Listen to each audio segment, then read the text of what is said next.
sabe esse direito que a gente tem hoje, a união civil, foi um projeto dele, na época, que foi colocado. Foi o primeiro país do mundo a descriminalizar o ato sexual consensual entre adultos do mesmo sexo em 1791. E aí na América do Sul, Uruguai, Argentina e Chile, por incrível que pareça, têm pontuações maiores que a do Brasil. Olá pessoas, Rafa Dantas aqui e vamos lá para mais um vídeo do canal. Agora já com o Rafa aqui, porque quem sugeriu a pauta deste vídeo foi o Digníssimo. Espero que vocês gostem, se vocês gostarem, deixa o like. Se não gostar, deixa o like também, gente, tá? Tá dando trabalho fazer os vídeos, pelo amor de Deus. Pois é. Porque esse mês a gente celebra, né, o mês do orgulho, e o Rafa trouxe essa pauta pra gente falar sobre os direitos adquiridos da comunidade LGBTQIAPN+, no mundo. Vai ser um vídeo um pouco sucinto, gente. Não é tão assim, né? Que senão a gente fica aqui pra sempre. Teve uma pesquisa também. Lógico, teve uma pesquisa e uma correlação justamente com temas que a própria G já trazia na história dela, falando sobre esses assuntos. Então, antes de a gente começar o vídeo, como a gente já falou, já deixa o like aí. Aproveita para ficar com os dedinhos apostos para comentar bastante. Se inscreve no canal e vamos lá para a gente celebrar esse mês do orgulho, falando de tantos direitos adquiridos ao longo dos anos.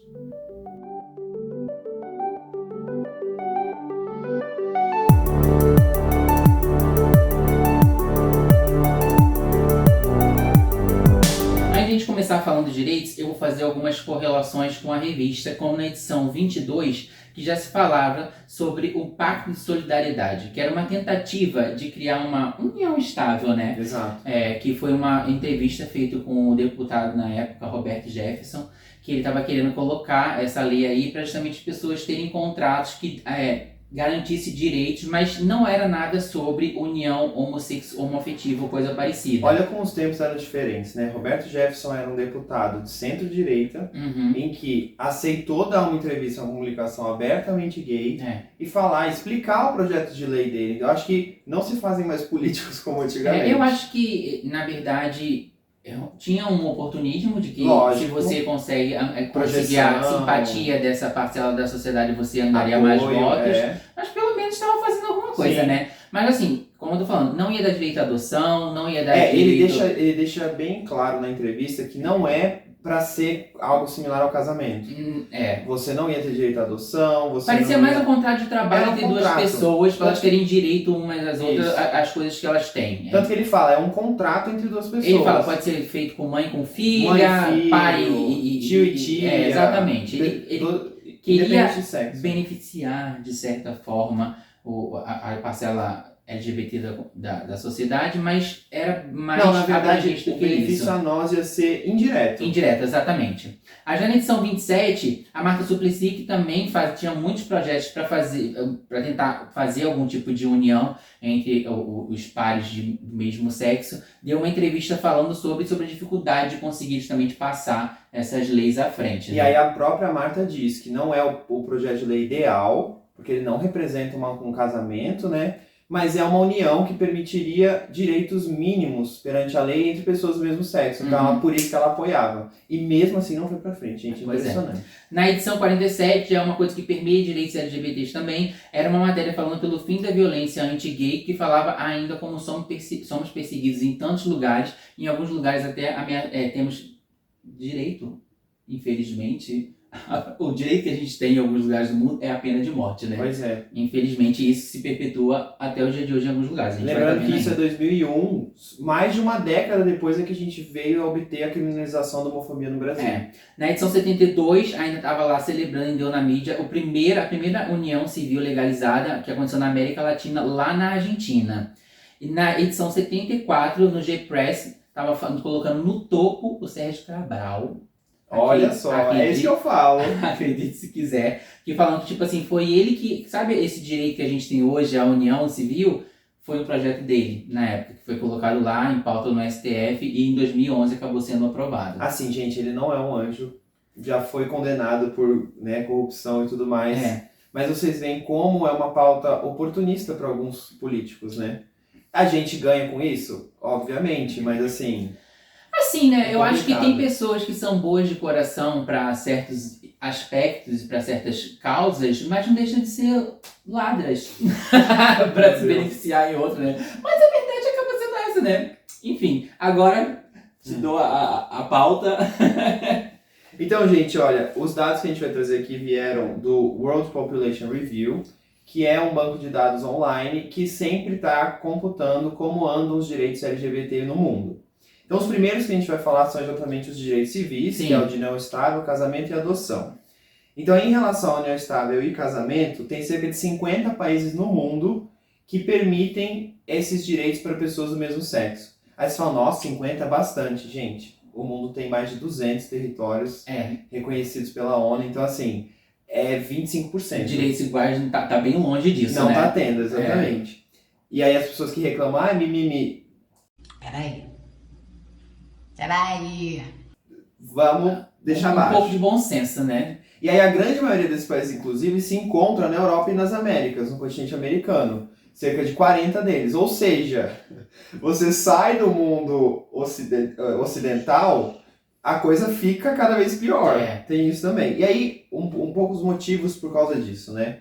Os países africanos e asiáticos têm culturas um pouco diferentes, pautadas em, às vezes, religiões diferentes. Por exemplo, a gente sabe que o islamismo e a religião muçulmana são menos lenientes a direitos LGBT. Não estou generalizando, existem pessoas que profegam essa fé que são muito apoiadoras da causa, mas de uma maneira geral é isso que a gente vê.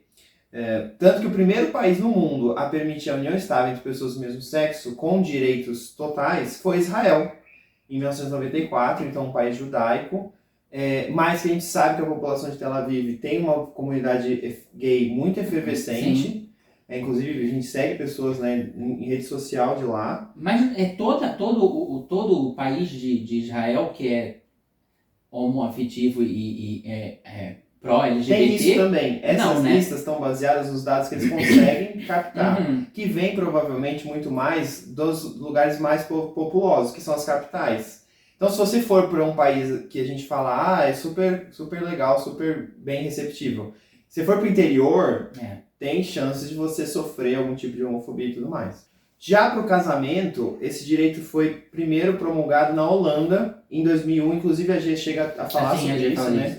E a gente vê, de novo, a vanguarda da Europa nesse sentido. A G até fala de personalidades no Brasil que estavam programando viagens para a Holanda para poder casar, porque aqui ainda não podia. E a gente vê esse movimento acontecendo hoje na Ásia, vários casais LGBT se movendo para ir até a Tailândia fazer isso, porque a Tailândia acabou de aprovar o direito ao casamento gay. Então, assim, é isso, gente. Se tornam meio que bolsões, né? Ou guetos mesmo E o de pior segurança. é que a gente acaba vendo que as pessoas pensam, é uma saída. É uma saída entre aspas, né, gente? Porque se o seu país não aceita... esse seu direito de casar só vai ser válido naquele território. Você volta com um papel que não tem validade. Quando você volta para o seu país, não tem validade. Então, Exato. os nossos direitos não são iguais de forma alguma, se as coisas Tem não muito funcionam que dessa lutar forma. ainda. Exatamente. Aí, esses direitos, tanto de união quanto de casamento, só chegaram no Brasil em 2011 e 2013, respectivamente. Então, a união veio antes, né? E nós temos, então, uma união estável, Isso. que é um direito legal no Brasil há apenas 14 anos, tá? Não tem nem a maioridade legal ainda, o direito. E aí o Brasil não foi pioneiro na América do Sul, quem foi a Argentina, que a união estável já era permitida desde 2002, e o casamento desde 2010. Tanto que o Rafa falou de uma matéria... Da matéria que teve lá, aconteceu a primeira vez na Argentina. Aí, gente, por mais que pareça difícil a situação, a gente sabe os números de criminalidade e de óbito de pessoas trans no Brasil, tem lugares muito piores. É uma incongruência, já a gente fala sobre isso, que apesar das Américas e da Europa serem os lugares que mais tem leis que nos favorecem, o Brasil está entre o Brasil e outros países. Favorecem não, né? Protegem e tentam conceder respeito. O direito, né? Nos dá direito, na verdade, não favorece, corrigindo não. a minha fala. O Brasil ainda é o país que mais mata LGBT no mundo e você pensa, então a gente tá num país que dá tanto direito, então a gente aqui ainda se sente tão sem proteção nenhuma. Imagina nos países que não dá direito nenhum. Gente, a gente morou no Japão ano passado, é um país que não garante, não tem legislação nenhuma para os LGBTs. E assim, por mais que a gente não tenha uma vez de ficar mostrando em público que a gente é LGBT, andando de mão dada, se agarrando, se beijando, a gente não sentiu hostilidade nenhuma, em momento nenhum, em lugar algum, mesmo nós somos 2 homens estrangeiros morando num... E em vários momentos a gente conseguia notar que as pessoas entendiam que a gente era um casal. Em mercado, Sim. no dia a dia. E também, quando a gente viajava, poxa, eles pegaram um quarto para um casal, com cama de casal. E tá tudo bem. E a gente não sentiu hostilidade em lugar nenhum. E a gente foi em muitos lugares no Japão diferentes, né? Tem isso também. Então, algumas culturas elas não são violentas por natureza e aí você não vai sofrer esse tipo de agressão.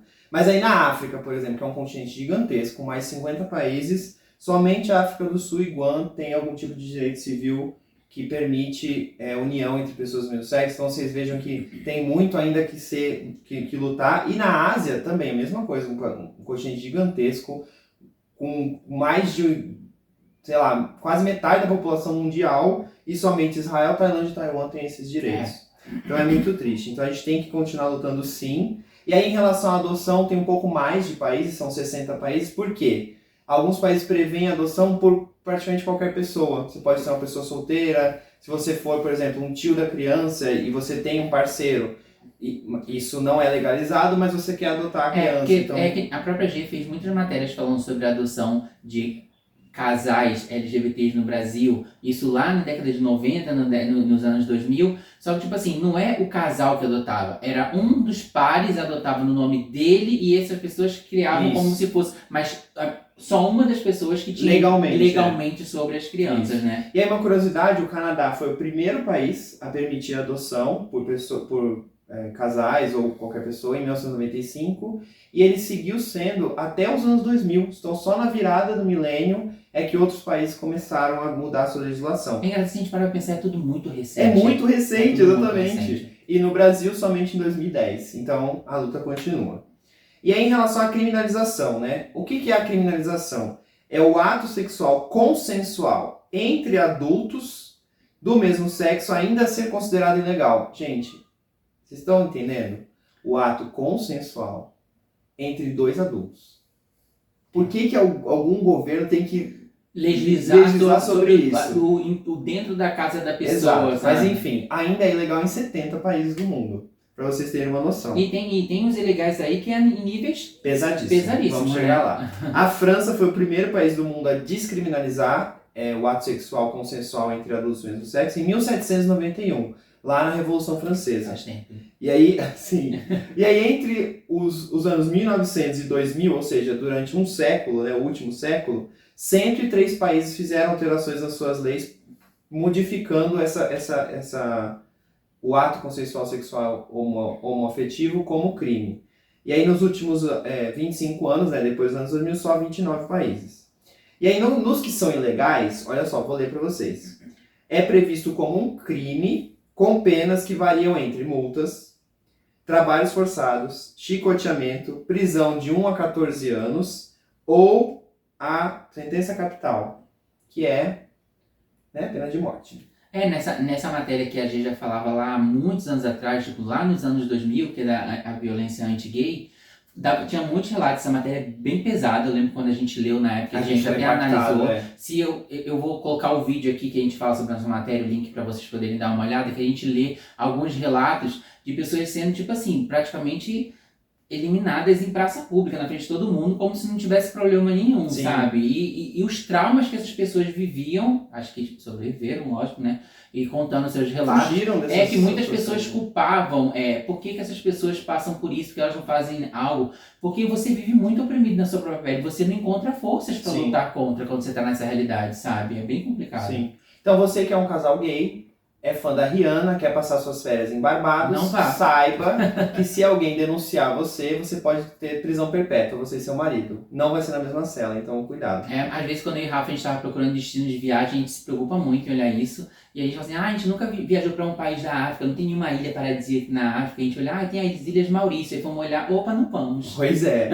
E aí, gente, a pena de morte acontece em Nigéria, Arábia Saudita, Paquistão, Somália, Emirados Árabes, Iêmen, Mauritânia, Irã, Catar, Afeganistão e Brunei. O que todos esses países têm em comum? Eles são países originalmente muçulmanos. Então, a gente vê que existe sim um fator cultural religioso impedindo o avanço de direitos humanos, né? Em várias partes do mundo. E aí, se você é muçulmano, comenta aqui qual seria um caminho de diálogo, como seria possível mudar essa situação. E aí, por fim, então, essa mesma fonte de dados traz alguns índices, eu vou falar só de um deles, que é o TSI, que é o Índice de Segurança para a Viagem de População LGBT, que é o que o Rafa falou da gente sempre se preocupar. Ele usa 10 fatores diferentes, como a aceitação da cultura local a casais homoafetivos, direitos civis, a legislação do país, se existe criminalização da homofobia e qual é o índice de morte dessa população, se é que esses dados existem. Porque a gente fica falando que o Brasil tem muito, mas é porque a gente registra. Em outros países que tem subnotificação, a gente nem tem ideia. Então, no top 10, para surpresa de 0 pessoas, são 9 países da Europa mais o Canadá. O Canadá figura entre o top 3, assim, então é seguro, gente, se vocês quiserem viajar para o Canadá, vão ao Canadá. Além dele, então, tem Suécia, Malta, Islândia, Reino Unido, Bélgica. A gente morou em Londres, foi super tranquilo. As pessoas parecem que nem ligam, na verdade, para o que você é ou o que você faz na sua vida íntima, então não tem problema nenhum. Viajamos também pela Europa, não tivemos problema. E aí, na América do Sul, Uruguai, Argentina e Chile, por incrível que pareça, tem pontuações maiores que a do Brasil. Olha só que interessante. Então, a gente acha que a gente está... nossa, conquistamos todos os direitos, não precisamos mais lutar, para que esse negócio de parada? Gente, é um sopro. Se a gente continua com o título de local que mais mata LGBT no mundo, não é surpresa nenhuma, a gente está abaixo de muitos países aí, né? Isso é verdade. Aí no top 20 de mais seguros ainda tem Austrália, Nova Zelândia, e aí, como eu tinha citado antes, Israel, África do Sul, Tailândia e Taiwan. Então aqui eu termino trazendo o que a própria lista diz, que é locais para evitar de viagem LGBT. Só que assim, gente, é o que ela falou, o Japão não tem nenhum direito. Mas, como a gente é um casal mais discreto, se a gente, por exemplo, tivesse medo mesmo, a gente poderia buscar hotéis com duas camas separadas. Então tem maneiras também de se proteger. Mas evitar, de maneira geral, a África Central, o Oriente Médio, a Rússia e os antigos membros da União Soviética. Eu vou só terminar falando sobre um relato de um menino que eu vi em rede social, no Reels, falando sobre a experiência dele indo para o Egito. Gente, ele foi quase preso, porque ele estava fazendo o tour, e aí uma pessoa achou ele nas redes sociais, e depois viu ele usando o Grindr, lá no Egito. E aí denunciou ele para um guarda, ele só conseguiu sair da situação sem ser preso porque ele subornou o guarda. No mesmo dia ele pegou tudo, foi pro aeroporto, mudou a passagem e foi embora. Então assim, tenham muito cuidado. Eu sei que a gente tem o direito de conhecer o mundo, quero viajar, mas tenham cuidado. Então assim, cuidado ao usar aplicativos de pegação nesses países. Cuidado até com você se expõe. Como a gente vive no Brasil, parece que a gente, por mais que tenha esse dado de que a gente é o país que mais mata LGBT, a gente sabe que isso vem de uma parcela de pessoas que são realmente cruéis e ruins, porque a gente sabe que na maior parte do Brasil inteiro a gente consegue viver com bastante liberdade, porque a gente já viajou bastante pelo Brasil e a gente nunca sentiu hostilidade em lugar nenhum. Graças a Deus. Até porque o Brasil é um país que tem leis contra a homofobia. E a gente às vezes fica nesse lugar de Alice, de que tipo assim, vou só procurar um lugar para viajar e vou. Gente, o resto do mundo não é Brasil. A gente precisa muito se informar, porque a realidade em muitos outros lugares é muito diferente. E a gente precisa ter esse pé no chão sim.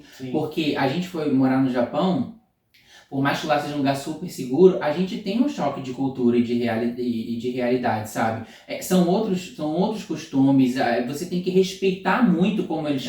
Porque você está se inserindo num lugar do qual você não é. Então você precisa ter esse discernimento sim, que você tem que fazer algumas adaptações. Você não está no seu país, você não está na sua realidade. É por segurança. Não é tipo assim, mas eu sou um ser humano, eu mereço respeito. Gente, a gente precisa ser prudente acima de tudo. Independente de a gente querer lutar pelos nossos direitos, eu acho que acima de tudo a gente precisa ser, em primeiro lugar, prudente. Porque é a nossa vida que está em jogo em todas as questões. E a ética moral tem um viés cultural muito forte, então ela varia muito dependendo do lugar. Bom, independente de todas as circunstâncias, eu espero que a gente possa estar celebrando cada vez mais conquistas por direito. É muito pouco perto de tudo que a gente precisa para ter uma igualdade num mundo onde todos deveriam ser tratados de forma igual, mas que a gente possa continuar celebrando o nosso orgulho de sermos quem somos.